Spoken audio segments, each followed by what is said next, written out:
Hind everyone, my name is Shavya. तो आज हम लोग इस इम्पॉर्टेंट लेक्चर में पंचवर्षीय योजना के बारे में देखेंगे। पंचवर्षीय योजना बहुत ही ज़्यादा इम्पॉर्टेंट टॉपिक है और यह आपके मोस्टली हर एग्ज़ाम में आते हैं। जितने भी कॉम्पिटिटिव एग्जामिनेशन अगर हो रहे हैं तो बहुत ज़्यादा चांसेस होता है कि आते ही आते हैं और बहुत ज़्यादा ये याद करने में भी थोड़ा डिफ़िकल्ट होता है। तो आज हम अच्छे से इसके बारे में जानेंगे जो कि इम्पॉर्टेंट है, टू दी पॉइंट, मतलब जो एग्ज़ाम में एकदम पूछा जाए उसके बारे में पढ़ेंगे। और मैंने ये रेफरेंस लिया है बिहारोलॉजी से, काफ़ी अच्छा इनका नोट्स है, तो आपको भी बहुत अच्छे तरीके से समझ में आएगा। तो हिंदी और इंग्लिश दोनों में है। पहले मैं इंग्लिश में पढ़ देती हूँ और एक बार रीड कर दूँगी हिंदी में, ठीक है। तो 5 ईयर प्लान्स इसमें देखें, ठीक है। 5 year plan was centralize and integrated national economic program implemented by erstwhile planning commission from 1951 to 2017 तक।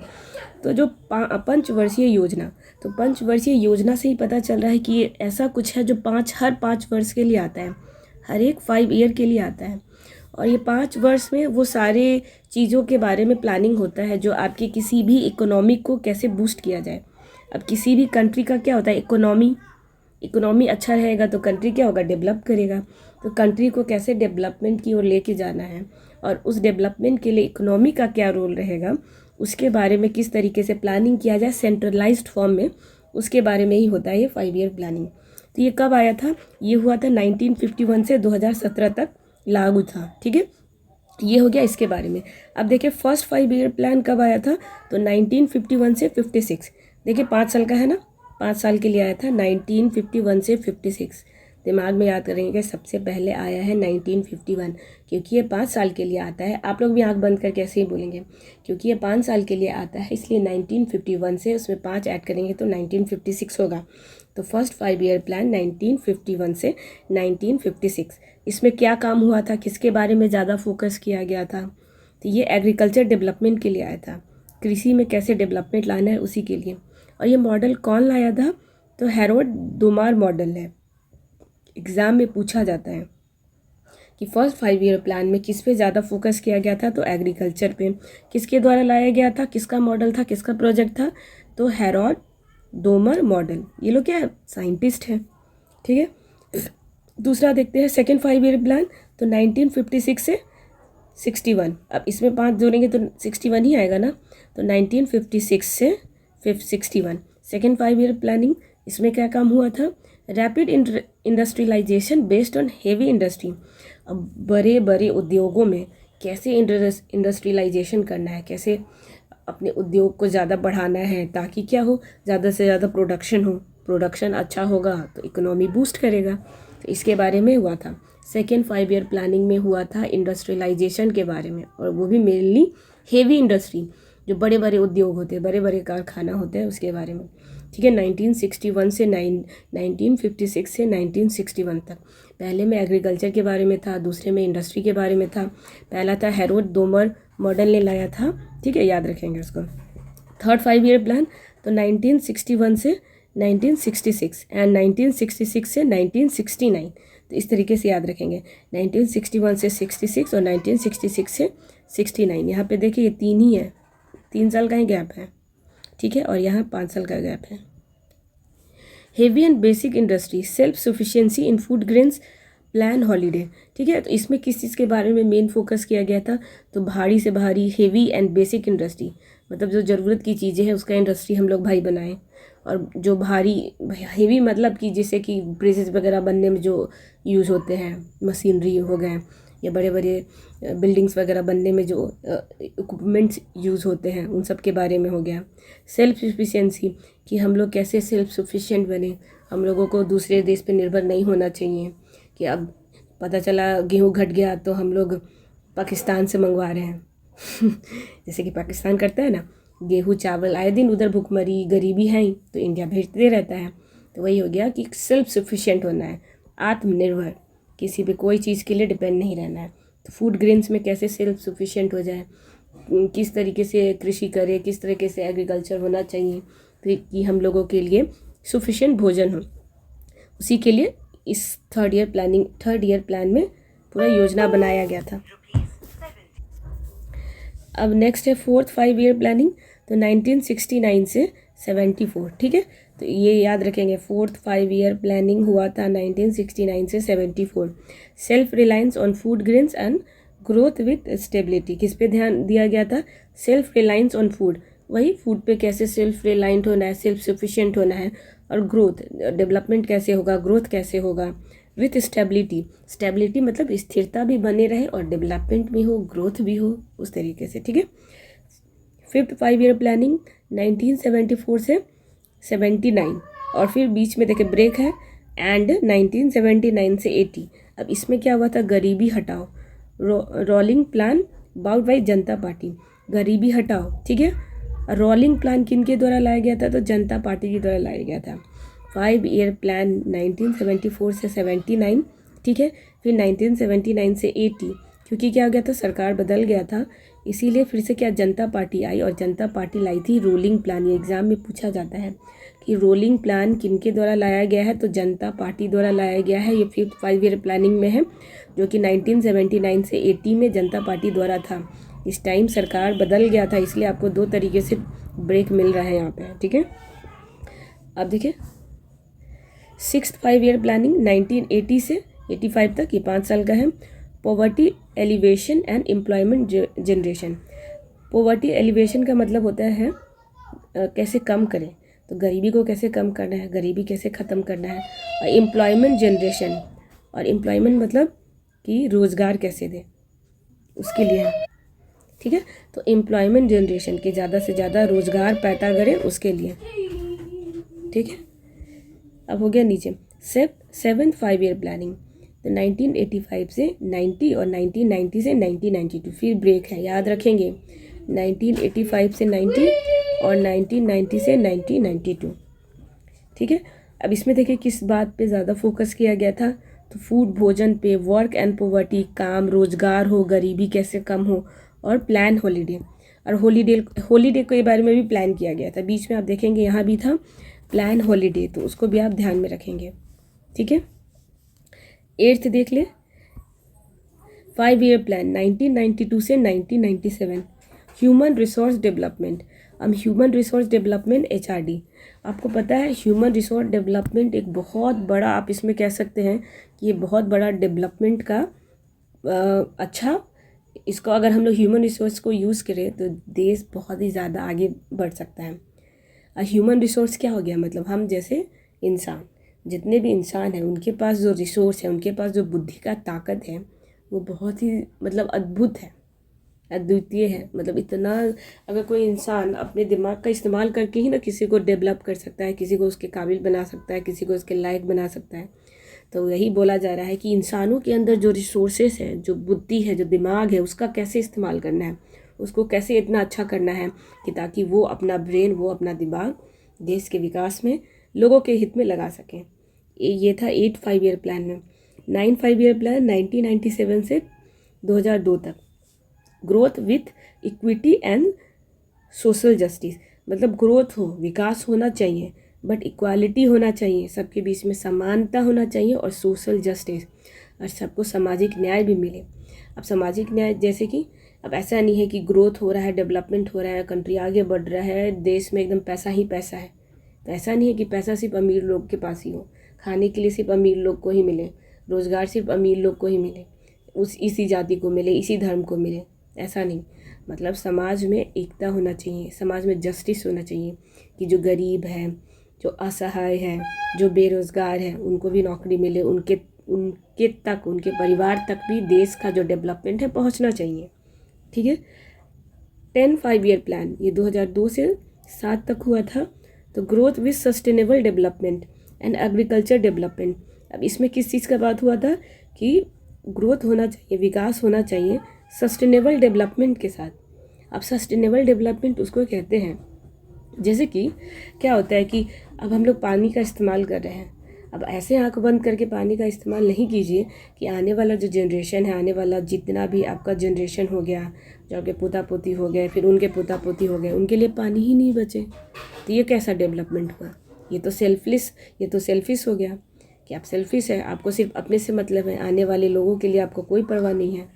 तो सस्टेनेबल डेवलपमेंट का वही मतलब होता है कि जितने भी रिसोर्सेज हैं उसका आप ऐसे इस्तेमाल करें कि जो आने वाला जनरेशन है उनके लिए भी बचा रहे, वो उनका भी इस्तेमाल अच्छे से कर सकें और वो भी खुशी से रह सकें।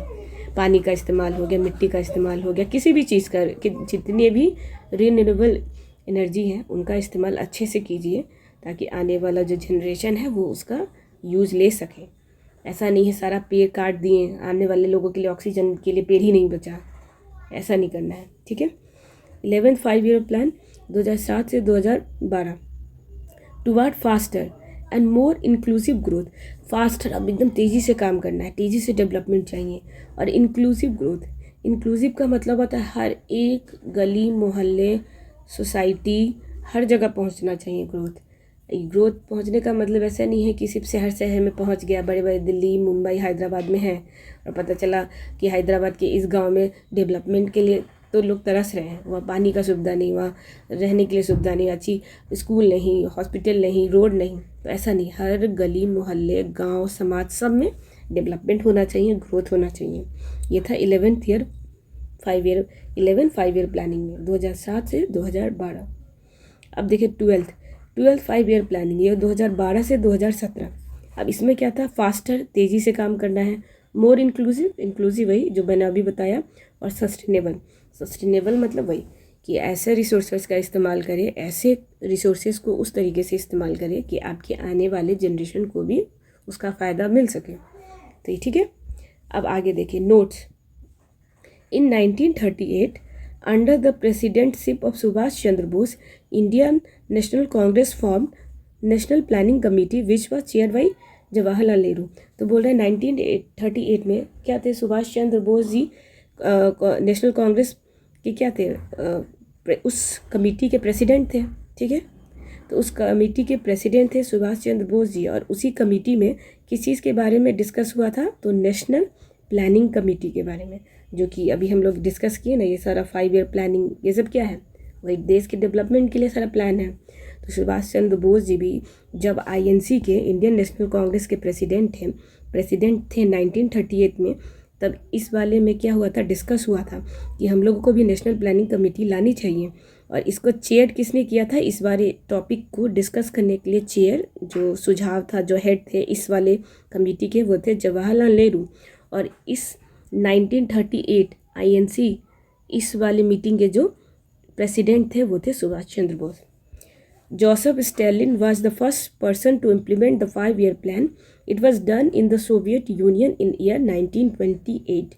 जोसेफ स्टैलिन कहते पहला पर्सन था जो कि 5 ईयर प्लानिंग लाया था, जो कि कहाँ है, किस जगह लाया था, तो सोवियत यूनियन में आया था 1928 में। तो सबसे पहले 5 ईयर प्लानिंग जैसा कॉन्सेप्ट आया था आपका सोवियत यूनियन में 1928 में बाय जोसेफ स्टैलिन। अब क्या है, 5 ईयर प्लानिंग नहीं है, अब आपका क्या है, नेशनल प्लानिंग कमेटी है, ठीक है, जिसको कहते हैं नीति आयोग। नीति आयोग आ गया है आयोग। अब 5 ईयर प्लानिंग क्या हो गया, एक तरह से ख़त्म हो गया, डिज़ोल्व हो गया है। डिज़ोल्व क्या हो गया, मतलब इसी प्लानिंग को एक तरह से कह सकते हैं इसका रिनोवेशन हो गया है, बदला रूप है। बदला रूप कौन सा है, नीति आयोग, ठीक है। National information for transforming India आयोग। अब ये आयोग भी क्या करती है, पूरे देश के विकास के लिए, देश के डेवलपमेंट के लिए क्या चीज़ बनाना है, किस चीज़ पे ज़्यादा फोकस होगा, उसके बारे में ये कमेटी भी क्या करती है, डिस्कस करती है। तो अभी क्या है, NITI Aayog national planning commission के बदले में आया है, और ये भी वही काम करती है जो आपका 5 ईयर प्लान करती थी। तो इसको ध्यान में रखेंगे कि ऐसा नहीं है कि अब 5 ईयर प्लानिंग ख़त्म हो गया तो अब क्या है। तो अब आ गया है आपका नीति आयोग। और नीति आयोग का मैं फुल फॉर्म लिखना चाहूँ तो नेशनल इंस्टीट्यूशन, ये क्या है, एक तरह का इंस्टीट्यूशन है देश के लिए, नेशनल इंस्टीट्यूशन है फॉर, नेशनल इंस्टीट्यूशन, लगता है मैंने इंफॉर्मेशन बोल दिया था, नहीं इंफॉर्मेशन नहीं होगा, नेशनल इंस्टीट्यूशन, एक नेशनल इंस्टीट्यूट है फॉर ट्रांसफॉर्मिंग इंडिया, ठीक है। तो ये क्या है, ये थिंक टैंक है, ये इंडिया का थिंक टैंक है, इसी को कहते हैं थिंक टैंक, इसमें बहुत हमारे जो भी रनिंग गवर्नमेंट होते हैं उसके बड़े ब्रिलियंट माइंड सब बैठते हैं, इसमें चेयर करते हैं और इसमें पूरा डिस्कशन होता है। डिस्कशन पे पॉलिसी बनता है, फिर उसी से देश के लिए किस तरीके से देश आगे बढ़ सके उस पर डिस्कशन होता है, पॉलिसी बनता है, एक्ट बनता है। ठीक है, तो उम्मीद है कि आपको ये समझ में आया होगा। मैं आपके लिए एक बार हिंदी में जल्दी से रीड कर देती हूँ। देखिए, पंचवर्षीय योजना केंद्रित और एकीकृत राष्ट्रीय आर्थिक कार्यक्रम थी जिन्हें 1951 से 2017 तक तत्कालीन योजना आयोग द्वारा लागू किया गया था। फर्स्ट 1951 से 56 में आया था, जिसमें कृषि विकास हेरोड डोमर मॉडल कहते हैं। सेकेंड आया था 1956 से 61 भारी उद्योगों पर आधारित तीव्र औद्योगिकरण के लिए आया था, औद्योगिकरण के लिए। थर्ड आया था 1961 से 1966, इसी टाइम क्या हुआ था, वॉर हुआ था आपका, India China, India Pakistan war हुआ था। और 1966 से 1969 भारी और बुनियादी उद्योग, खाद्यान्न में आत्मनिर्भरता, अवकाश की योजना। जो फोर्थ है वो 1969 से 74 खाद्यान्न पर आत्मनिर्भरता और स्थिरता के साथ विकास। फिफ्थ है 1974 से 79 और 1979 से 80 गरीबी हटाओ रोलिंग योजना जनता पार्टी द्वारा लाया गया था। 6 हो गया 1980 से 85 गरीबी उन्मूलन और रोजगार सृजन। 7 हो गया 1985 से 90 और 90 से 1992 खाद्य रोजगार और गरीबी अवकाश की योजना। 8वां हो गया 1992 से 1997 मानव संसाधन विकास HRD human resource development. 9th हो गया 1997 से 2002 समानता और सामाजिक न्याय के साथ विकास। और 10th हो गया 2002 से 7 सतत विकास और कृषि विकास। 11 हो गया 2007 से 12 तेज और अधिक समावेशी विकास। और 12th हो गया 2012 से 17 तेज अधिक समावेशी और सतत विकास। ध्यान रखेंगे अभी तक 12 है और कब हुआ है लास्ट 12, तो याद रखेंगे 12 दोनों मैच कर रहा है। 12 2012 से 2017। नोट में क्या है, 1938 में सुभाष चंद्र बोस की अध्यक्षता में भारतीय राष्ट्रीय कांग्रेस ने राष्ट्रीय योजना समिति का गठन किया, जिसके अध्यक्ष थे जवाहरलाल नेहरू। ठीक है, जोसेफ स्टालिन प्रथम व्यक्ति थे जिन्होंने सोवियत संघ में वर्ष 1928 में पंचवर्षीय योजना का लागू किया था। आप जाने से पहले इस चैनल को ज़रूर से ज़रूर सब्सक्राइब करेंगे, अपने सारे मित्र दोस्त यार फूफा ताई जो भी हो सबको शेयर करेंगे, सबको बोलेंगे इस चैनल को सब्सक्राइब करने। अपनी क्वेरी आपके जो भी डाउट्स हैं वो कमेंट में डालेंगे, मैं मिलूँगी नेक्स्ट वीडियो में। जय हिंद।